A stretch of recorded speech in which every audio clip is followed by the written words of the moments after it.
The noon sun blazed high over the empty prairie, turning the grass to gold and the sky to burning blue. Miles from the nearest town, a lone cowboy rode hard through the heat, dust trailing behind his horse like smoke. His name was Luke Tanner, a quiet man known more for his work than his words. He had been driving cattle since dawn, but when he saw the trail of wagon tracks cutting sharply off the main road, something in his gut told him to follow. The air grew still, heavy with the hum of cicadas. Then he saw it, a broken wagon at the bottom of a shallow ravine. One of its wheels lay shattered, and beside it a woman sat in the dirt, clutching her leg, her face pale beneath a wide-brimmed bonnet. Her dress was torn near the ankle, blood seeping through the fabric. Her horse was gone. Luke jumped down from his saddle and ran to her. "Ma'am, are you hurt bad?" he asked, kneeling beside her. She looked up at him, pain flickering in her eyes. "Snake bit," she whispered. "Down by the riverbed, it's swelling fast." Luke's stomach dropped. He'd seen rattlesnake bites before. They didn't forgive delays. He pulled his hat off, his voice firm but gentle. "Don't move. I can help." Her breathing quickened. "You can't? There's no doctor for Miles." "I ain't a doctor," Luke said, tearing off his glove. "But I know how to keep you alive." He tore his shirt open, ripped a clean strip from the fabric and wrapped it tight above the bite, just below her knee. The swelling was bad, red and angry, spreading up her leg. She winced but didn't cry out. Her courage struck him harder than the heat. "You'll need to draw the poison out," she said, voice trembling. "That's what my father used to do." Luke looked her in the eyes, steady, kind, but desperate. "Then that's what I'll do." He worked fast, cutting a small slit near the wound and pressing his lips to the swollen skin. It wasn't heroics, it was instinct. The sun blazed down on his shoulders, sweat stinging his eyes as he did what he had to do. The woman's breath caught in her throat, and for a moment all he could hear was the wind. Then he spit the venom-soaked blood onto the dirt and pressed the torn cloth tight around the wound. When he finally leaned back, his chest heaving, she was still breathing, color returning faintly to her cheeks. He washed the wound with water from his canteen and said quietly, "You'll be all right now." The woman blinked, dazed, her voice barely a whisper. You saved me." Luke shook his head. "Just bought you time." He stood, scanning the horizon. "We need to get you to shelter before the heat takes you next." He lifted her carefully into his arms. She was light, trembling, but still conscious. Her bonnet fell away, revealing chestnut hair tangled with dust and sunlight. "What's your name?" he asked as he laid her gently across his horse's saddle. "Clara," she said faintly. "Clara Reed." "Hold on, Clara Reed," he said, adjusting the reins. "You ain't dying on my land today." With that, he mounted up behind her and turned the horse toward the setting sun, riding hard through the prairie wind. The light burned gold across the horizon, painting them like two silhouettes of fate. A rancher who never sought glory, and a woman who refused to surrender.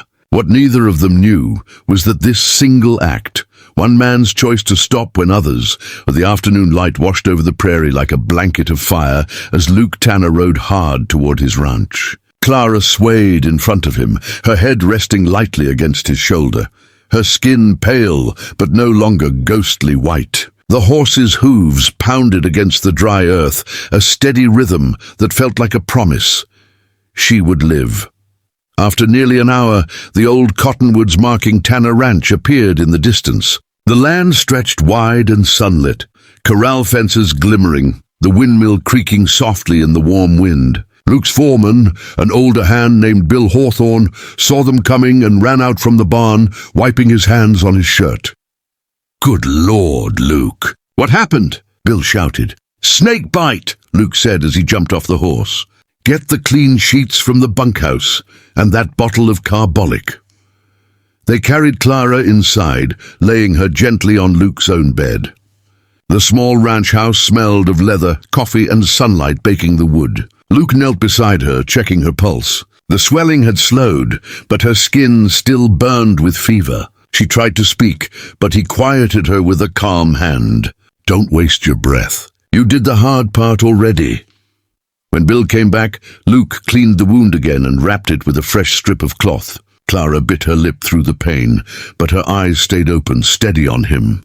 "You've done this before," she whispered. "Once or twice," he said softly. "Mostly on cattle, though." That made her laugh, a weak, broken sound that still carried life.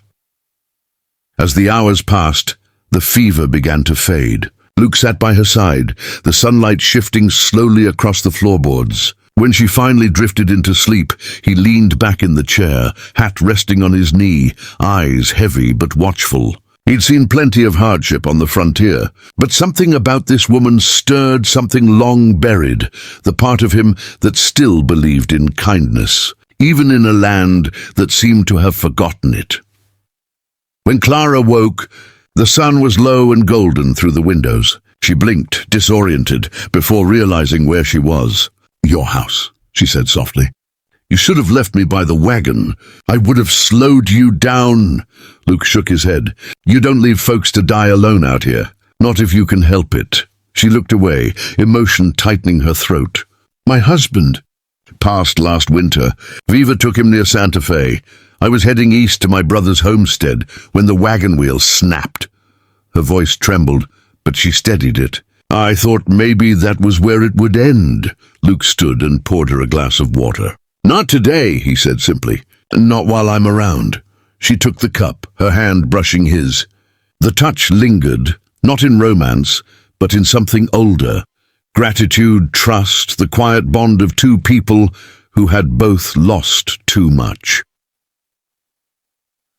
Over the next few days, she healed slowly. Luke brought her food from the cookhouse, fresh water from the well, and read old ranch ledgers by her bedside when she couldn't sleep. Sometimes they didn't speak for hours. The silence wasn't awkward, just peaceful, like two hearts breathing in rhythm with the prairie. One afternoon, as Luke fixed the fence outside, Clara appeared in the doorway, leaning on a cane he'd carved from a mesquite branch. The sun shone through her hair, and for the first time she smiled, truly smiled. "You never told me why you were out there that day," she said. Luke rested his hammer on the post, looking out toward the horizon. "Guess I was looking for something," he said. "Didn't know what till I found you." Her smile faltered, softening. "You didn't find me, Luke. You saved me." For a long moment they just stood there, the wind tugging at their clothes, the world stretching wide and gold around them. It wasn't love, not yet, but something deeper was beginning to take root, something neither of them dared name. And though neither said it aloud, they both knew this. Sometimes the desert didn't just take. Sometimes it gave back, in the quiet form of a stranger's mercy, would change both their lives forever.